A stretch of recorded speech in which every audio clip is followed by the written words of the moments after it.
Hemos visto la introducción.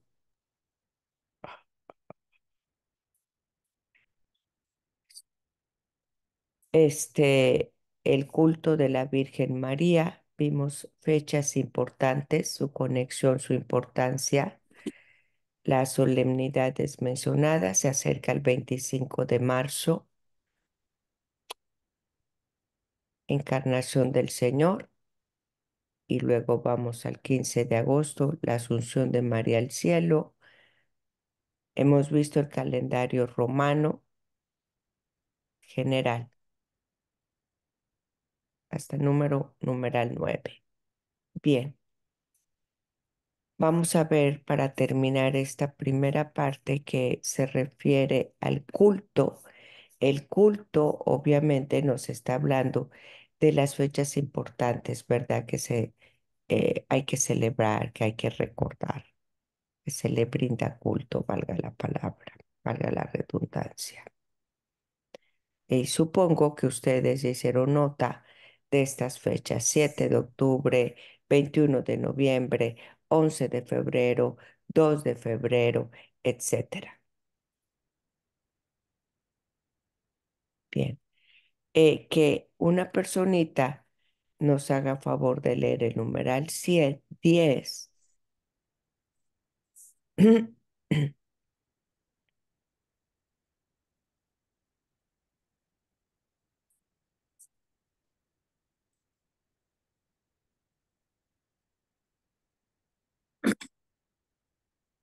A ver,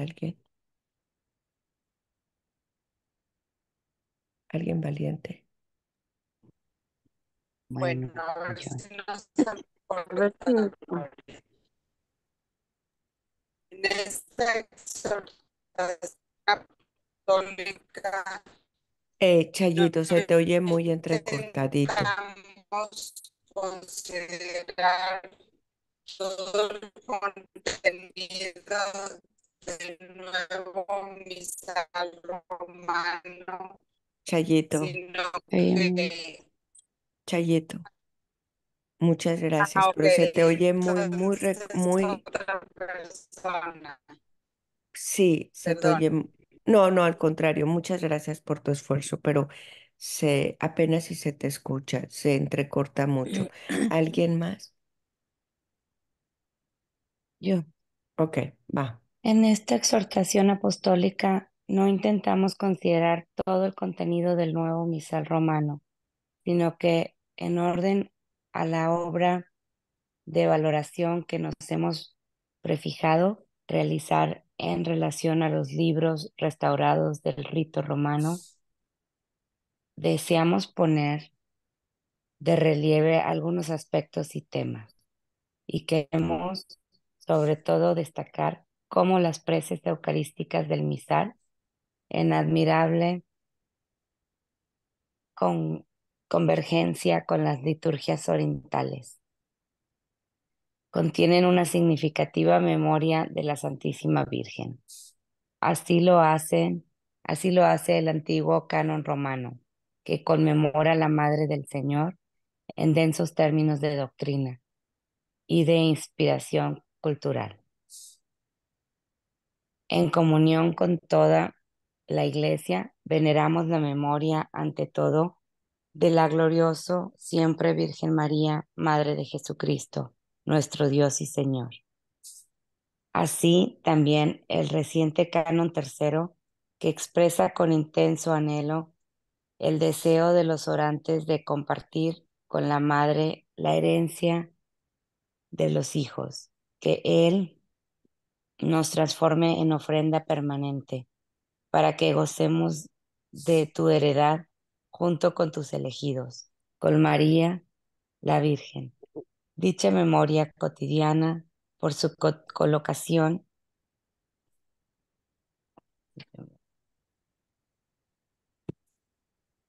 en el centro del santo sacrificio, debe ser tenida como una forma particularmente expresiva del culto que la Iglesia rinde a la bendita del Altísimo. Esas dos frases las hemos escuchado en la Santa Misa. En pocas palabras, nos hace recordar cómo está presente, ¿no? En virtud del canon romano, en virtud del canon tercero, dice, está en el centro del sacrificio, o sea, en el altar. Y de esa manera se está rindiendo culto a la bendita del Altísimo. Gracias.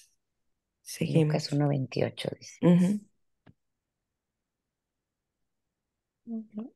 Recomiendo después los textos del misal restaurado.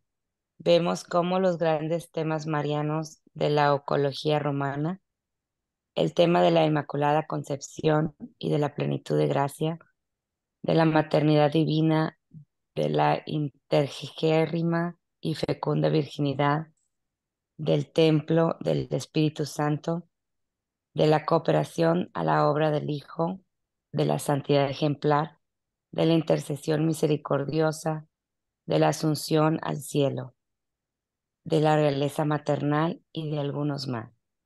Quiero Han sido detener, recogidos. Ujú. perdóname. Estaba yo buscando un punto. Esta palabra, bueno, quiero que se me olvide, es nueva para nosotros. Eucología, eucología, es nueva para nosotros. Bueno, para mí, ¿no? Eh, ¿Qué significa eucología? Bueno, es una palabra griega, eu, creo que es eu o eu, no me acuerdo, significa oración. Ciencia. Ujú. Y logía, pues significa ciencia. Entonces, eucología se está refiriendo al conjunto, al estudio de la oración.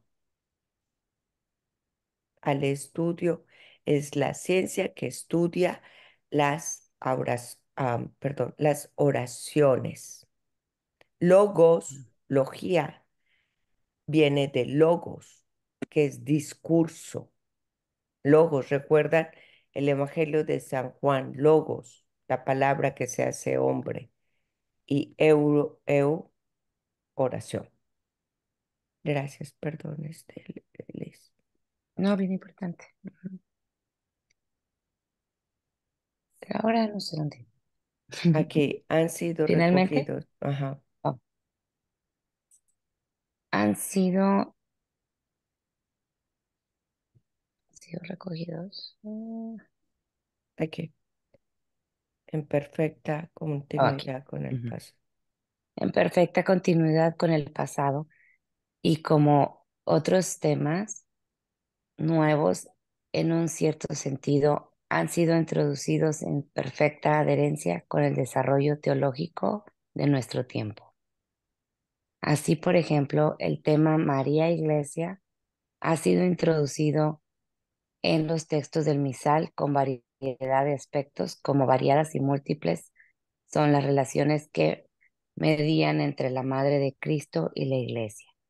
En efecto, dichos textos en la concepción sin mancha de la Virgen reconocen el exordio de la Iglesia, esposa sin mancilla de Cristo.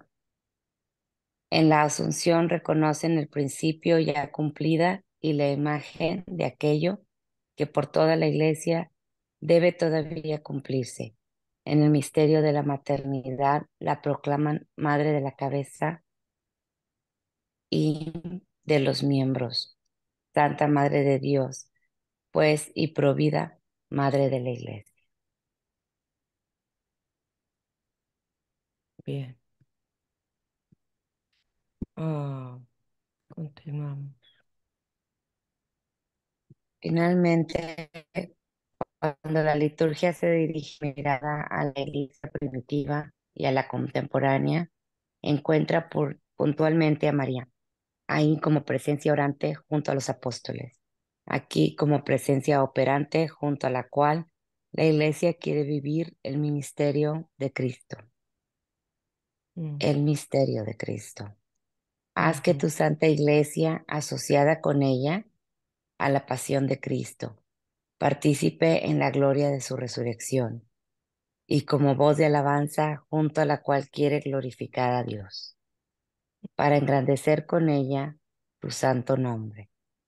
Y puesto que la liturgia es culto que requiere una conducta coherente de vida, ella pide traducir el culto a la Virgen en un concreto y sufrido amor por la Iglesia, como propone admirablemente la oración de después de la comunión del 15 de septiembre,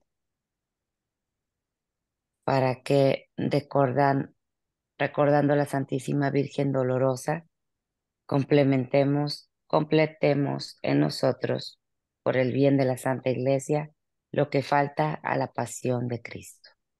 mm, Mm, wow. sí.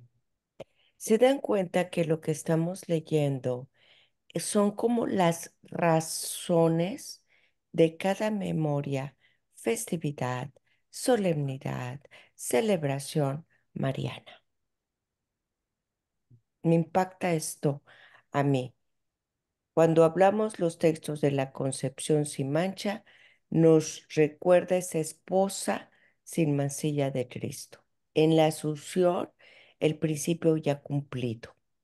La maternidad, que es madre de la cabeza y el madre de Dios, y también de la cabeza y de los miembros. O sea, madre de Dios, la cabeza, y los miembros, madre de la iglesia. Fíjense, es madre de Dios y de la iglesia. Por tanto, es madre de la cabeza. Y pues, ¿quién es la cabeza de este cuerpo? Según la analogía de San Pablo, que conforma la iglesia, el cuerpo místico, cuya cabeza es Cristo, y la madre de Cristo, pues es nuestra Madre María, Madre de Dios. Y del cuerpo, que es la iglesia, Madre de la iglesia. ¿Se dieron cuenta?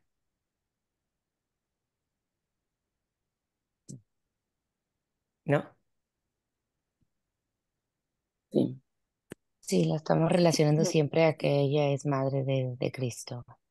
Sí, Entonces nos está está, presente en todo lo que está el hijo, está la madre. exacto, pero nos está dando el valor, las raíces, la razón, el por qué y el para qué. Dentro del culto, es como que el culto es un signo. Todo signo tiene atrás un significado. Y lo que estamos leyendo es el significado del culto mariano. ¿No? Ujú. Bien, Y que nos topamos finalmente, muchas veces con ajá. esa pregunta, ¿por qué es madre de la iglesia? ¿Y por qué la celebramos ahorita? ¿O por qué la Ah, celebramos ahorita, por ejemplo, lo que dijiste, ¿no?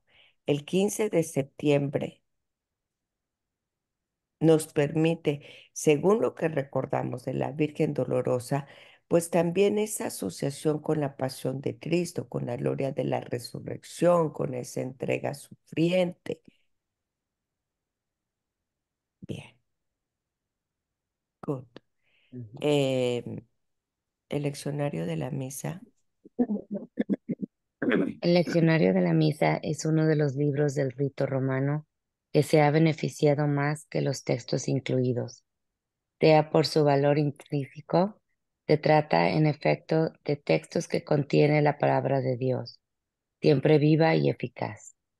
Hebreos 4:12.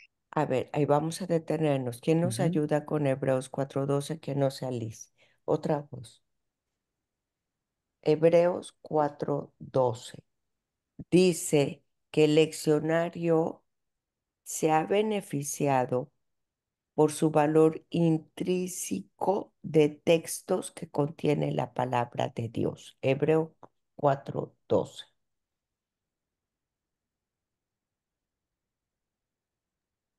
¿Quién lo tiene? Yo, Gloria. Adelante. Hebreos 4:12. En efecto, la palabra de Dios es viva y eficaz, más penetrante que espada de doble filo, y penetra hasta donde se dividen el alma y el espíritu, las mm, articulaciones y los tuétanos, haciendo un discernimiento de los deseos y los pensamientos más íntimos. No hay criatura, no hay criatura a la que su luz no pueda penetrar. Todo lo que todo queda desnudo y al descubierto a los ojos de aquel al que rendiremos cuenta. mm. Gracias, Olguita. Seguimos.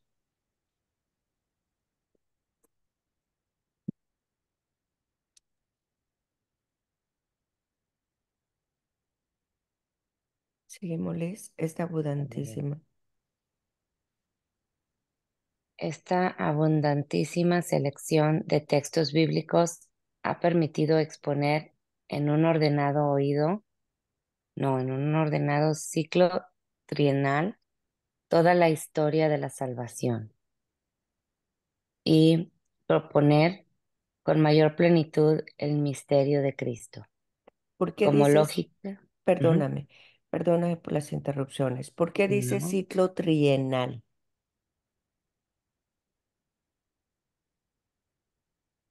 está dividido en tres, Exacto. Acuérdense que dijimos nació. que las lecturas en el ciclo litúrgico son tres ciclos, A, B, C, pero realmente a lo largo del año nosotros vamos leyendo toda la historia de la salvación y la plenitud del misterio de Cristo. Ok, seguimos. Como lógica consecuencia, ha resultado que el leccionario contiene un número mayor de lecturas vetero y, y neotestamentarias relativas a la bienaventurada Virgen. Vetero y neotestamentarias. ¿Quién me dice qué significa? Es viejo y neotestamentarias es antes, es lo antiguo, ¿no? Vetero, Antiguo Vetero. Testamento. Ujú, Neo, el Nuevo mm. Testamento. Viejo y el Nuevo Testamento. Exacto. Relativas a la bienaventurada Virgen. Ujú. Mm. Aumento numérico no carente, sin embargo, de una crítica serena, porque ha sido recogidas únicamente aquellas lecturas que, o por la evidencia de su contenido, o por las indicaciones de una atenta exégesis, avalada por las enseñanzas del magisterio, o por una sólida tradición, puedan considerarse, aunque de manera y en grados diversos, de carácter mariano.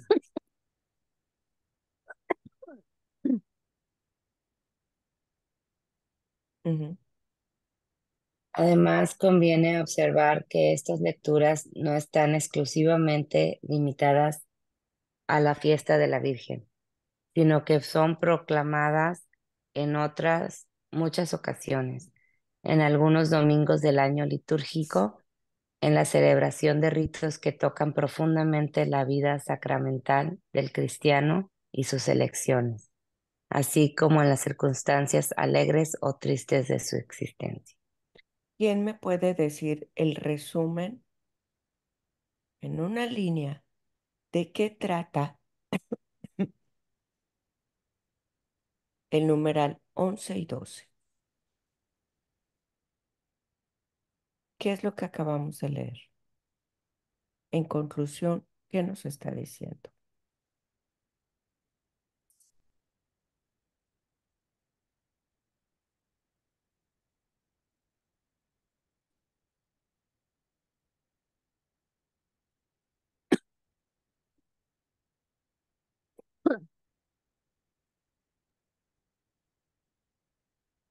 Pues nos está diciendo que es como María es considerada madre de la iglesia, por lo tanto te, se, te pusieron varias,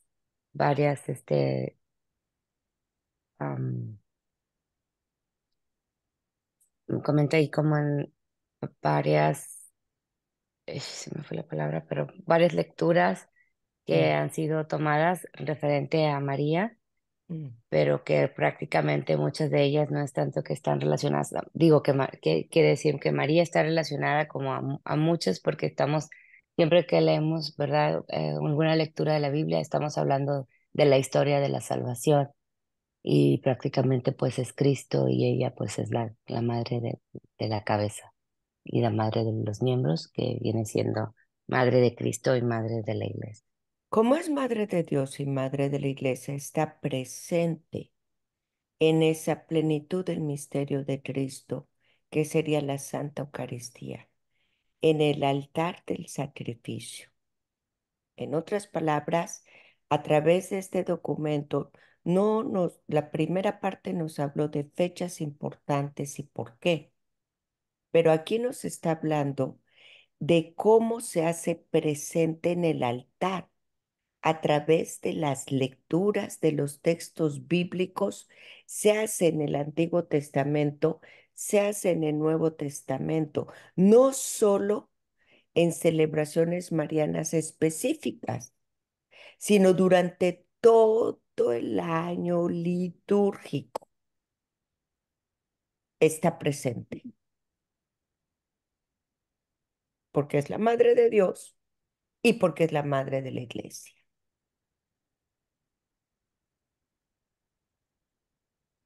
¿Ok? Bien.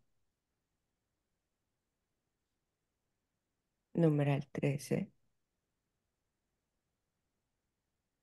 ¿Continúo o quieres que alguien más lea? Si alguien está listo, si no, le cedemos la palabra a la voz de esta mañana. Mm, ¿Alguien quiere continuar? Y yo se las cedo a Liz porque no puedo, no alcanzo a leer chicas letrotas. Ok. Bueno. También el restaurado libro de la liturgia de las horas contiene preclaros testimonios de piedad hacia la Madre del Señor. En las composiciones hímnicas, entre las que no faltan algunas obras de arte de la literatura universal, como la sublime oración de la Dante a la Virgen. En las antífonas que cierran el orificio divino de cada día, imploraciones líricas a las que se ha añadido el célebre tropario, Subtum Praesidium, venerable por su antigüedad y admirable por su contenido. Ujú. En las intenciones de laudes y vísperas, en las que no es infrecuente el confiado recurso a la Madre de Misericordia. En la vastísima selección de páginas marianas debidas a autores de los primeros siglos del cristianismo, de la Edad Media y de la Edad Moderna. Si en Ujú. el misal, en el leccionario y en la liturgia de las horas, quicios de la oración litúrgica Belén, romana, ¿tú retorna estás con haciendo ritmo, ruido? Acá afuera se oyó por la A ventana ver, de Miriam. vamos Ruido. ok. Ajá. retorna con ritmo frecuente la memoria de la Virgen. Tampoco en los otros libros litúrgicos restaurados faltan expresiones de amor y de suplicante veneración hacia las Teotocos, hacia Ujú. la Teotocos. Así la Iglesia la invoca como Madre de la Gracia antes de la inmersión de los candidatos en las aguas regeneradoras del bautismo. ¿Qué, Implora su ujú, intercesión. Ujú. ¿qué es Teotocos? Para la gracia. No, ¿qué es Teotocos? Y eso sí, de cajoncito, no lo pueden olvidar. Ya una vez hablamos de ello. La iglesia. Madre de Dios. Exacto. Ujú. Que fue motivo de una herejía, ya que tiempo atrás se le consideraba únicamente Madre de Cristo, no de Dios, no, el Cristo Tocos. y la iglesia la defiende como madre de Dios. Teo es Dios. Teo es Dios. Ahora, aquí, por ejemplo, hace rato estábamos hablando de las celebraciones, cómo se hace presente tanto en las lecturas del Antiguo y del Nuevo Testamento. Pero aquí nos está mencionando, fíjense, sobre la liturgia de las horas, cómo la madre se hace presente. Entonces dice, se hace presente en las composiciones hímnicas, en las antífonas, en el célebre tropario Subtum Presidium, que está en latín. ¿Qué es esto? Bajo tu amparo. Es el himno más antiguo recordado de la Virgen. Bajo tu amparo es esto, el himno más antiguo. Ok. Se recuerda en los laudes, en las vísperas. Entonces ahora nos está hablando de su presencia en la liturgia de las horas. Ahora vamos al misal. Ah, no, perdón. Misal, liturgia de las horas, Leccionario. leccionario. Ok, ¿qué sigue? Ah, esto fue lo que leíste, ¿verdad? Aquí Sí, está. Teotocos. Teotocos. Sí. Ujú. El otro era Cristotocos. Cristotocos. Bien. Lo que sigue es 15 libros litúrgicos.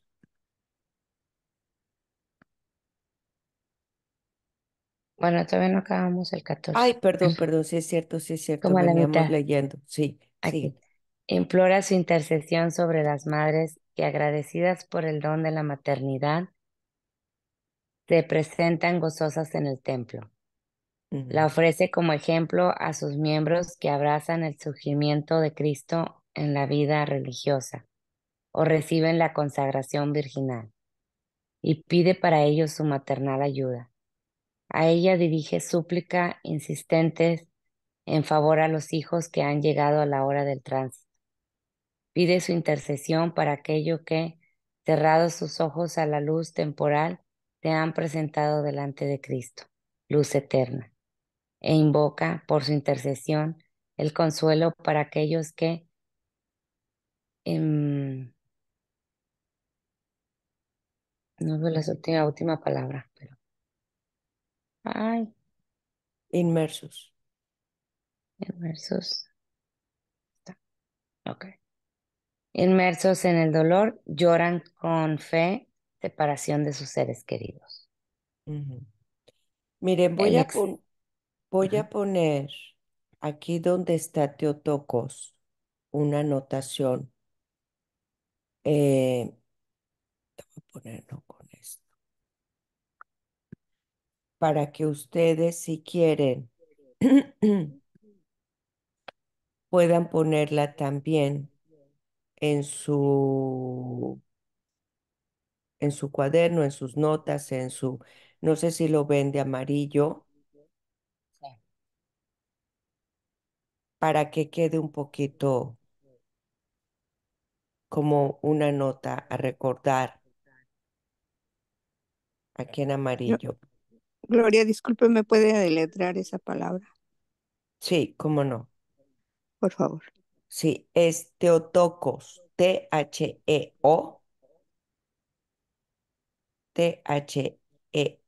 Tocos, con K, Teokos.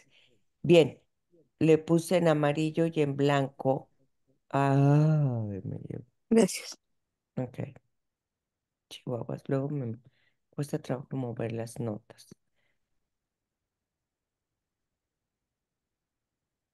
Este, ya no la puedo abrir, oigan. Bueno, Este Teotocos, nada más para que ustedes recuerden, hay un documento en el Vaticano precisamente de la Santa Sede, una audiencia general que el Papa Benedicto XVI en el 2008 recordó sobre el Teotocos. Voy a copiarlo aquí en las anotaciones para que ustedes lo tengan como una referencia. Y ahí hace la mención de que el Teotocos, que oficialmente la Iglesia lo reconoce a partir del Concilio de Efeso. El Concilio de Efeso es creo que 431, sí, aquí está 431, ¿no? Nada más para que ustedes lo tengan, por favor, como referencia a recordar, porque no, nuestra madre no es madre de Cristo nada más, es madre de Dios. Ya la iglesia lo definió respondiendo a, ¿cómo se llama? Cuestionamientos, y no tenemos que seguirlo cuestionando ahora. No me aparece el chat, show chat, aparece el chat.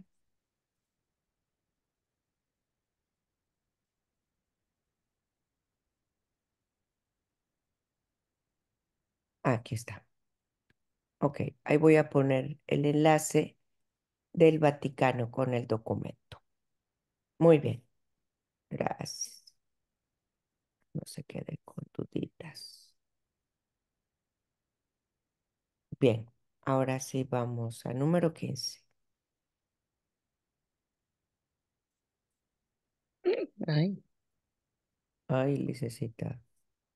ya me moviste, ya me regaste todo aquí. Ok.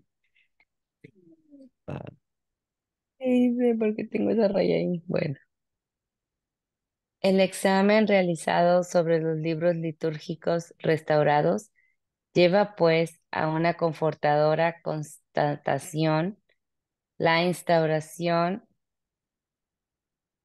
postconciliar como estaba ya en el espíritu del movimiento litúrgico. Ha considerado como adecuada perspectiva a la Virgen en el misterio de Cristo y en armonía con la tradición la han reconocido el puesto, le han reconocido el puesto singular que le corresponde dentro del culto cristiano, Mm, como Madre Santa de Dios, íntimamente asociada al Redentor. claro. No, no podía ser de otra manera. En efecto, recorriendo la historia del culto cristiano, se nota que en Oriente como en Occidente, las más altas y las más lípidas expresiones de la piedad hacia la bienaventurada Virgen ha florecido en el ámbito de la liturgia o han sido incorporadas a ella. Deseamos subrayarlo, el culto que la Iglesia Universal rinde hoy a la Santísima Virgen es una derivación, una prolongación y un incremento incesante del culto que la Iglesia de todos los tiempos le han tributado con escrupuloso estudio de la verdad y como siempre y prudente nobleza de forma de la tradición perenne, viva por la presencia ininterrumpida del Espíritu y por la escucha continuada de la palabra. La Iglesia de nuestro tiempo saca motivaciones, argumentos y estímulo para el culto que rinde a la bienaventurada Virgen. Y de esta viva tradición es expresión altísima y prueba fehaciente la liturgia que recibe del magisterio garantía y fuerza. Mm. Bien, voy a poner un pequeño, hasta aquí, algún comentario. ¿Se dan cuenta? Derivación, prolongación e incremento. ¿Alguien podría darnos su explicación de por qué derivación, por qué prolongación y por qué incremento?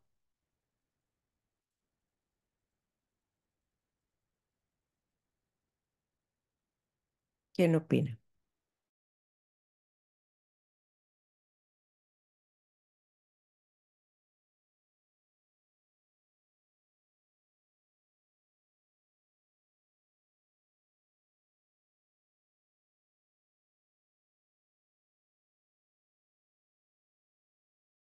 A ver, ¿qué entienden ustedes por eso?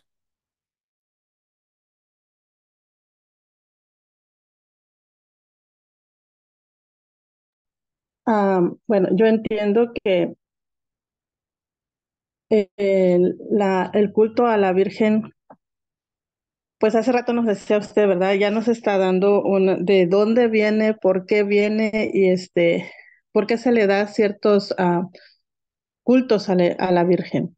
Entonces, derivación, pues viene porque es la madre de nuestro Señor. Es la que por ella se dio la encarnación y él vino, ¿verdad?, a la tierra. A prolongación porque pues al conocer bueno, que ella es la madre de Dios, ¿cómo se puede decir? Nos da una idea también de por qué tenemos nosotros o no, por qué nosotros le damos ese culto a la Virgen María. El, y se le da incremento porque, bueno, se le ha dado el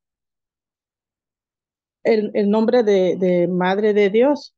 Entonces, cada vez que nosotros, bueno, la iglesia ha ido dando mucho más información sobre lo que es la Virgen, cuando antes ni siquiera se le tomaba en cuenta a ella, ¿verdad? Y bueno, yo eso es lo que entendí.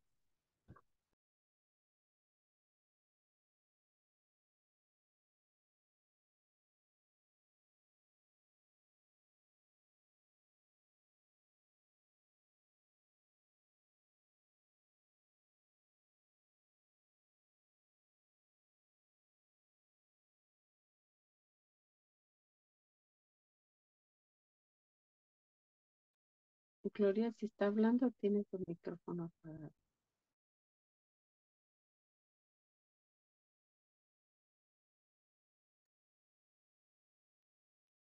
No, nomás se está rayando todo.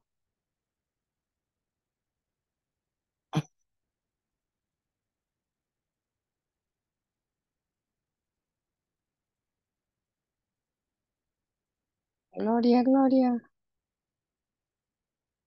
Ay, perdón, yo estoy hable y no prendí el micrófono, perdón.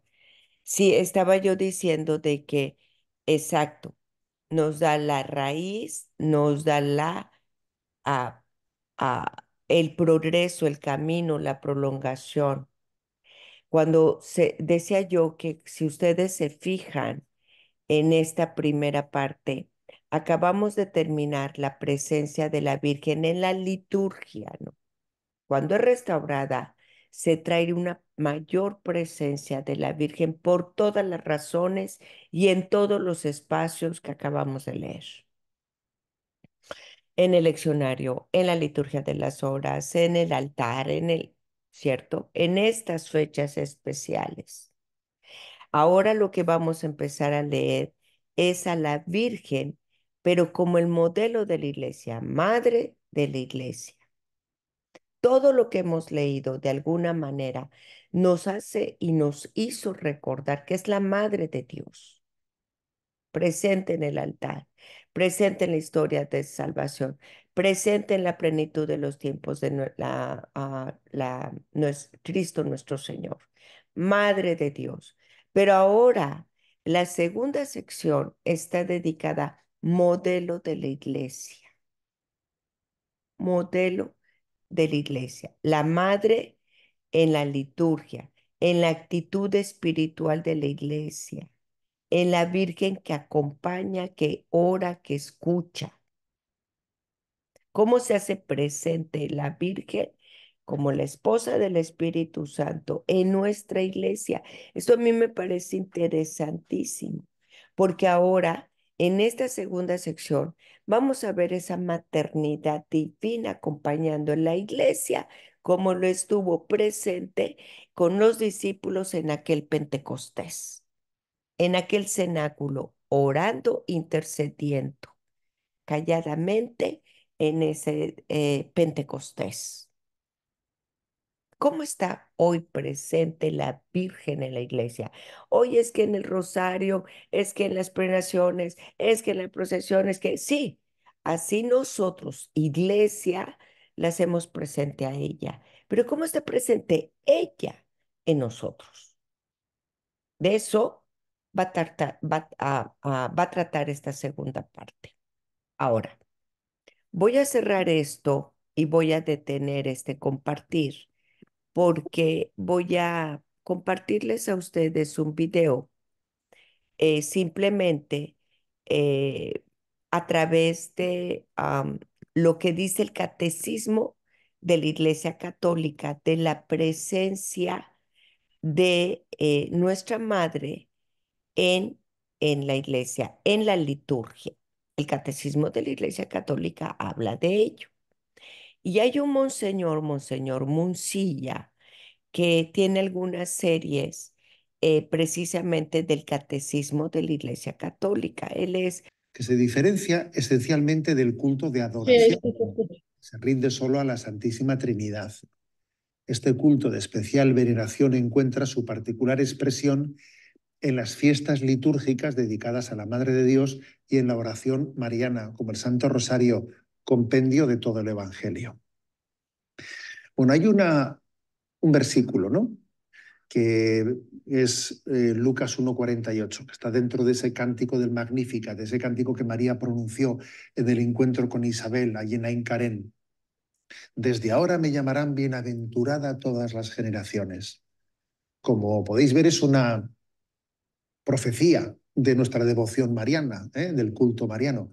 Desde ahora me llamarán bienaventuradas todas las generaciones. ¿Acaso no es ese versículo pues un fundamento bíblico maravilloso para sustentar el culto, ¿no?, el culto a María? ¿Por qué alabamos a María? Pues porque ella misma pues lo profetizó. Desde ahora me llamarán bienaventurada todas las generaciones.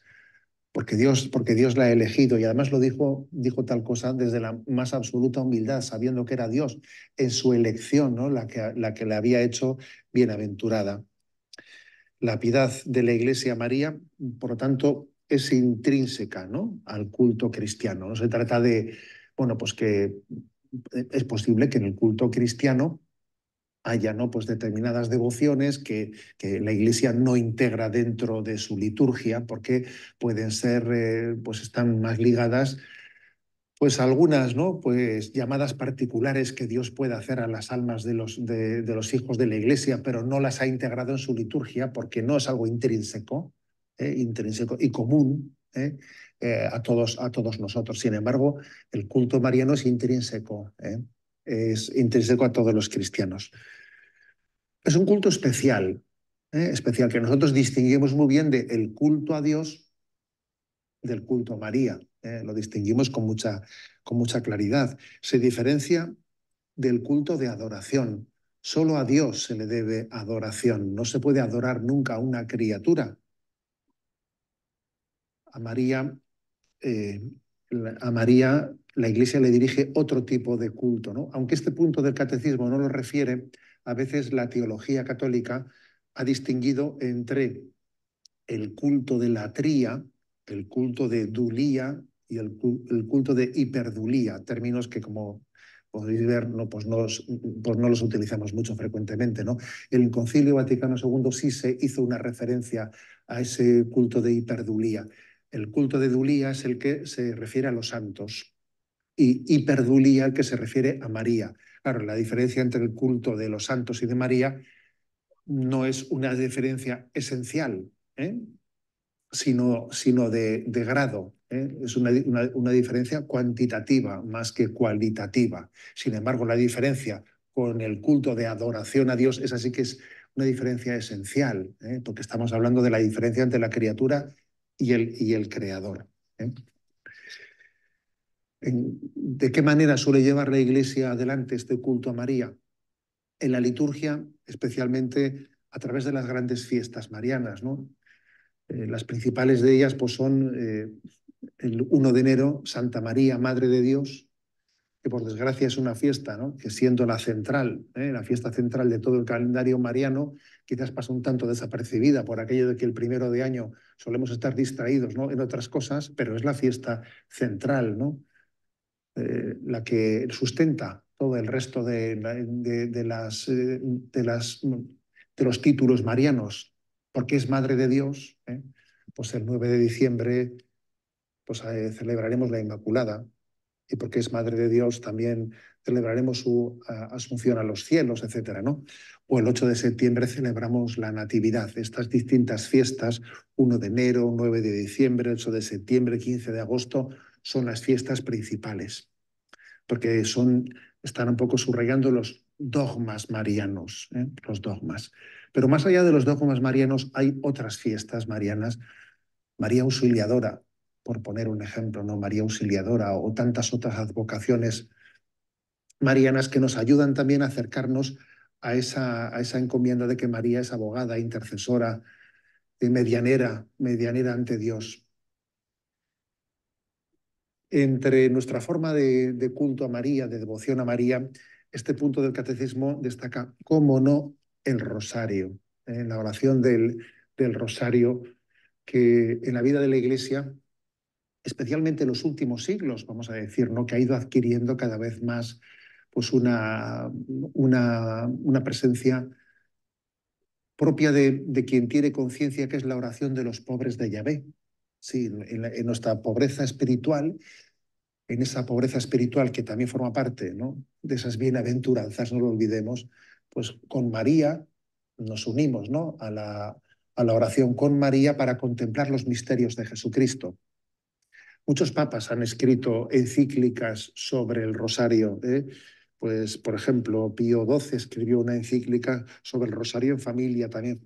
Es, San Juan Pablo II, Rosarium Virginis Mariae, su encíclica es del año 2002. Los papas también nos han invitado al rezo del Santo Rosario, sabiendo que en él tenemos la gracia de la contemplación de los misterios de Jesucristo. Y es más, San Juan Pablo II hizo algo pues, muy novedoso, que fue añadir los misterios luminosos, ¿sí?, a los misterios gozosos, dolorosos y gloriosos. Los misterios luminosos están también pues permitiéndonos contemplar también la vida pública, ¿no? La vida pública de Jesucristo, y no solamente la infancia, la pasión o los misterios de la gloria. Toda la vida de Cristo está vista desde los ojos de María en el rezo del Santo Rosario. Y como digo, pues es para nosotros, ¿no?, quizás la manera más sencilla, la más efectiva de ponernos en presencia de Dios a través de María. Ella es la que está en la perfecta presencia de Dios. ¿Y qué es la oración sino ponernos en presencia de Dios? Ella nos introduce con el Santo Rosario en esa alabanza y glorificación del Padre, del Hijo y del Espíritu.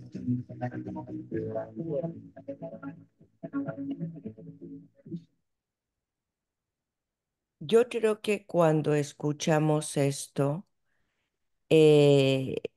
ustedes ya se sienten familiarizados en la liturgia, el rosario, incluso dulía y perdulía. eh, Ahora, el padre Murcia habla del catecismo de la Iglesia Católica. La tarea que van a tener ustedes en este día, en este sábado, para el próximo sábado, la tarea que les voy a dejar es qué parte del catecismo de la Iglesia Católica nos habla de María. Acuérdense que la profesión de fe, que es la identidad nuestra como católicos, que es el símbolo de nuestra fe, dice, creo en el Padre, creo en el Hijo, creo en el Espíritu Santo, creo que en la Iglesia, creo en la Virgen María, ¿no? Madre de Dios. Entonces, la tarea va a ser leer la parte, identificar la parte que dice el catecismo, que el catecismo refiere a la Virgen María. ¿De acuerdo? El próximo sábado, si Dios concede, entonces vamos a ver a María como modelo de la iglesia. ¿Comentarios?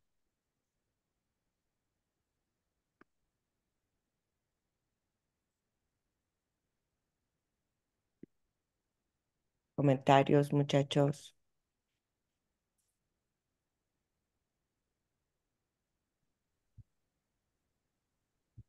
Gloria, yo con la dificultad de las palabras, ¿cuál era de los santos? ¿Tertulía o qué? Julián. Ajá. ¿Cómo? Otra vez. Dulía.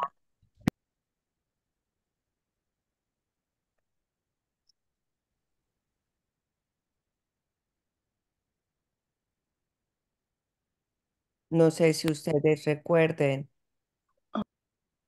Creo que Víctor habló al respecto, ¿no?